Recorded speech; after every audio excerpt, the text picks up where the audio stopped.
में frame freeze हो गया। बारिश की वजह से कभी कभी होता है, यहां नहीं हो रही है आज, लेकिन जहां हो रही है वहां हो रही है। तो बहुत बहुत शुक्रिया, थैंक यू सो मच, एक बार फिर से आपका शुक्रिया। आप बारिश करवा देते हैं, है ना? मेरा प्रोग्राम रुकवा दिया आपने। क्या नाम है आपका? जेडी वर्मा। वर्मा जी, कहाँ से आना हुआ? शाहजहांपुर। शाहजहांपुर से? सीतापुर के बगल वाला? बरेली के पीछे वाला? हरदोई के बिल्कुल एकदम लगा हुआ? अच्छा, क्या करते हैं वर्मा जी? हम खेती करते हैं। कितनी बीघा खेती है? करीब 90 बीघा खेती। अरे तो आप बड़े काश्तकार हैं। वही तो, कैसे आना हुआ दिल्ली? दिल्ली घूमने आना होगा। अरे बहुत अच्छी बात है, आते रहिए इसी तरह से। बहुत बहुत शुक्रिया। मेहमान जो हमारे हैं, आकाश वर्मा जी आम आदमी पार्टी का पक्ष रखने के लिए मौजूद हैं, बहुत बहुत शुक्रिया। शुभेंदु शेखर अवस्थी बीजेपी का पक्ष रखने के लिए, जेपी लोहिया साहब राजनीतिक विश्लेषक, बहुत बहुत शुक्रिया। सैयद जवाद साहब आज बहुत दिनों के बाद आए, बहुत बहुत शुक्रिया, thank you so much Jawad साहब। नीति शर्मा, बहुत बहुत शुक्रिया, thank you so much. Rahul Lal ji, thank you so much, पत्रकार, बहुत बहुत शुक्रिया। स्वाति जी आज हैं, बहुत बहुत शुक्रिया, thank you so much. Pankaj ji, thank you so much. और ऑटो वाले उपाध्याय जी, क्या हुआ, किनारे क्यों आ गए? जगह बैठना चाहिए। हैं यार, तुम बहुत अच्छे आदमी हो, सबने धक्का दे दिया तुम्हें, जगह भी नहीं दी तुम्हें। अब ये तो चल ही रहा है सर, धक्का मार।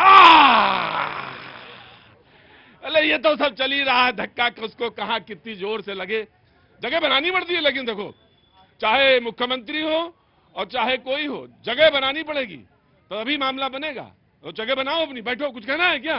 बैठो फिर, बैठो बैठो। हाँ, अरे नहीं, रोना रोना, बस बैठ जाओ।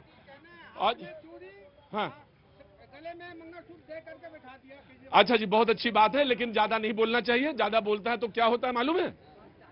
हाँ, तो तुम अपने आईना देखो, चुपचाप कर बैठो। बातचीत का सिलसिला शुरू करेंगे।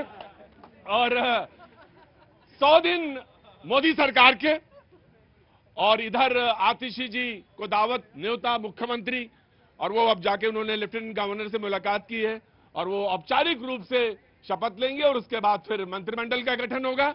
आम आदमी पार्टी के प्रवक्ता खड़े हैं, बीजेपी ने कुछ इल्जाम लगाए हैं, सवाल पूछे हैं कि वो खड़ाऊ लेकर, उन्होंने कहा कि खड़ाऊ लेकर हम एक बार मुख्यमंत्री बन रहे हैं। असल में मुख्यमंत्री तो केजरीवाल जी ही रहेंगे। चुनाव बहुत जल्दी दिल्ली में होने वाले हैं, तो अभी से पहले, अभी इतनी जल्दी नहीं, लेकिन हाँ, ये बात कह रही थी आम आदमी पार्टी की, मेरा भी चुनाव करवा दीजिए साथ साथ, और चुनाव हो जाए। बहरहाल बातचीत का सिलसिला हम शुरू करेंगे।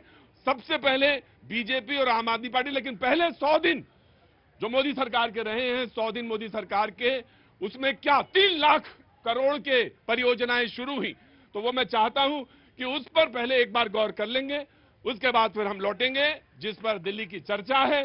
दिल्ली में बहुत सारे लोग जो चर्चा में शरीक होंगे, वो सरकार के जो मोदी एक्ट 3, यानी तीसरे 60 सालों में, 60 साल के बाद ऐसा कोई प्रधानमंत्री है जो तीसरी बार पद पर है, तो उसमें जो कार्य 100 दिन के इस कार्य पे जो रिपोर्ट दिया है, उस 100 साल का रिपोर्ट में उन्होंने क्या क्या किया उल्लेखनीय कार्य, उस पर ये तमाम सारी बातें आप स्क्रीन पर देखेंगे। वन रैंक वन पेंशन का तीसरा संस्करण जो उन्होंने किया, और उसके अलावा 3 लाख करोड़ की परियोजनाएं शुरू होंगी। वो जल्दी जल्दी चैप्टर आते रहेंगे आपके पास, आप देखते रहेंगे। पहले बीजेपी जी, सबसे पहले तो आज मोदी जी के जन्मदिन पर उनको बहुत बधाई, और 100 दिन के पूरे होने पर बधाई।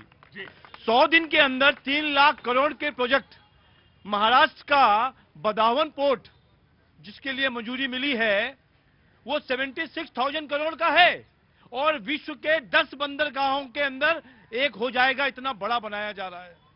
देश किस गति से चल रहा है कि लद्दाख से एक टनल बनाई जा रही है जो हिमाचल से उसको जोड़ेगी।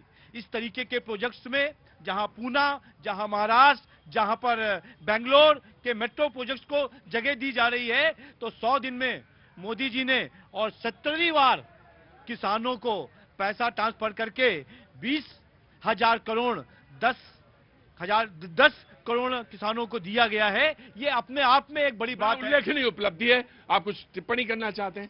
जी जी। सबसे पहले तो माननीय प्रधानमंत्री जी को जन्मदिन की बहुत बहुत शुभकामनाएं। आज उनका जन्मदिन है। मैं मानता हूं आज का दिन बड़ा कई मायनों में ऐतिहासिक दिन है। प्रधानमंत्री का जन्मदिन, एक तरह से मोदी सरकार के 100 दिन के पूरे होने, और दिल्ली को इसी उपलक्ष्य में एक महिला मुख्यमंत्री का मिल जाना। अभी यहाँ पे कई बड़े उपलब्धियों की बात की गई कि 100 दिन में क्या उपलब्धियां रही। यहाँ पे भारतीय जनता पार्टी के प्रतिनिधि नहीं बता पाए कि 100 दिन में 38 ट्रेन की दुर्घटनाएं हुई। 100 दिन के भीतर क्या घटना घटी। कम से कम जम्मू कश्मीर, जहाँ पे कल इलेक्शन होना है, प्रथम चरण के चुनाव जम्मू कश्मीर में संपन्न होने हैं, इन 100 दिनों के भीतर जम्मू कश्मीर में आतंकवाद की 28 घटनाएं घटी और उसमें हमारे 21 जवान जो है कि उसमें शहीद भी हुए और प्रधानमंत्री ने मैं आपसे एक सवाल पूछना चाहता हूं। बड़ा अच्छा होता है, बिल्कुल होना चाहिए, क्रिटिक्स होने चाहिए, निंदक नेरे रखिए, अपने निंदक जो है बिल्कुल बगल में रखना चाहिए, तभी वो काम बहुत अच्छे होते हैं और ये यकीनन तुरंत बात आनी चाहिए। लेकिन मैं आपसे एक सवाल पूछता हूं, कितनी रेल दुर्घटनाएं हुई? 38 और आपने ये उन दुर्घटना का और साजिश का जिक्र क्यों नहीं किया जो कानपुर में, अजमेर में? मैं आपसे जानना चाहता हूं कि देखिए, सुरक्षा सरकार का दायित्व है, इसको भी मैं जानता हूं, लेकिन अगर साजिशन कोई इसी पर आमादा हो कि नहीं ट्रेन पलटा देनी है, तो ये मैं देखिए, आप पत्रकार हैं, मैं आपकी इज्जत करता हूं, लेकिन आपको ये भी कहना चाहिए। लेकिन एक बात, दूसरी बात, आपने कहा कि जम्मू कश्मीर में आतंकवादी घटनाएं, श्रीनगर की वैली शांत रही अपेक्षाकृत जम्मू जहां नहीं होता है, तो मैं यही जानना चाहता हूं, उसी पॉइंट पे मैं एक पॉइंट आपसे कहना चाहता हूं। हालांकि आज आम आदमी पार्टी का दिन है, मैं वहां जाऊंगा कि पाकिस्तान से इन्फिल्ट्रेशन हो रहा है, स्लीपर सेल जो है वो क्यों एक्टिवेट हुए या किसने एक्टिवेट किए या किस तरह साजिश, उसका भी उल्लेख करिए, जरूर करिए, बैलेंस में आइए, तब तो बात बनेगी। बिल्कुल, देखिए सबसे पहले तो मैं आता हूं रेल दुर्घटनाओं को लेकर, साजिशों को लेकर मामला का, ये बिल्कुल मैं सहमत हूं कि भाई अगर साजिश की घटना आ रही है तो देश में डबल इंजन की मजबूत सरकार है, उन साजिशों का पर्दाफाश होना चाहिए। क्या साजिशों के हवाले छोड़ दिया जाएगा देश को? नंबर 1।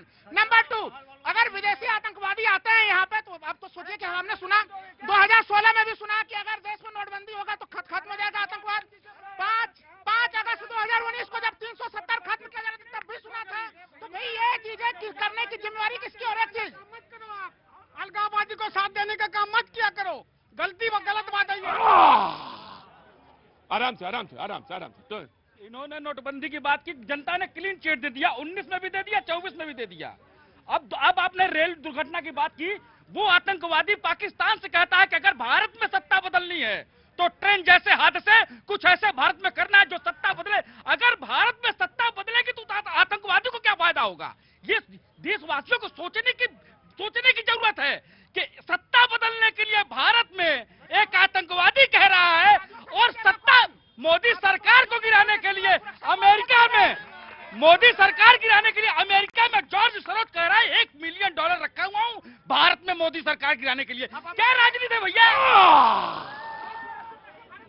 ये ऑटो वाले भैया हैं। बहरहाल ठीक है, सबको बोलने का अधिकार है, सबका पक्ष विपक्ष आना चाहिए। 100 दिन मैं आराम से, अरे कूल डाउन, नहीं, वो भाषण नहीं, मैं आप हाथ उठाइए, मैं आ जाऊंगा आपके पास। अगर आपको बोलने का बहुत मन है और घर में नहीं बोल पाते हैं, हाँ, मैं घर पे नहीं बोल पाता हूँ, मैं बिल्कुल घर पे नहीं बोल पाता हूँ, इसलिए एनर्जी बचा के रखता हूँ।